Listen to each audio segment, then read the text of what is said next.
Baba Amr district in Homs still under shelling by Syrian security forces on Wednesday. As international calls on the government to stop its heavy crackdown on protests grows, the violence continues too. Dozens are reported to have died today. In Homs, amateur footage showed one building in flames while another was damaged by what appears to be shells fire. However, Al Jazeera cannot independently verify these pictures posted on the internet. And in Hama, people took to the streets to demonstrate amid fires and the sound of automatic weapons.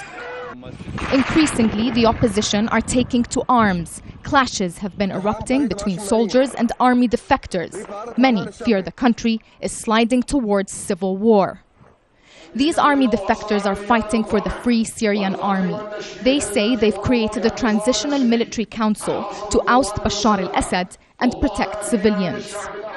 President Assad, however, still retains a strong core of support in the country. Thousands took to the streets in the city of Latakia on Wednesday to back his rule. Some of his supporters are thought to have been behind attacks on several embassies there.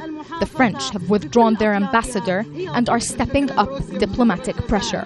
New violence is taking place, and that has led to the closure of the missions in Aleppo and Latakia and to recall our ambassador to Paris. But stopping the flow of blood in Syria is going to be a tall task for the international community.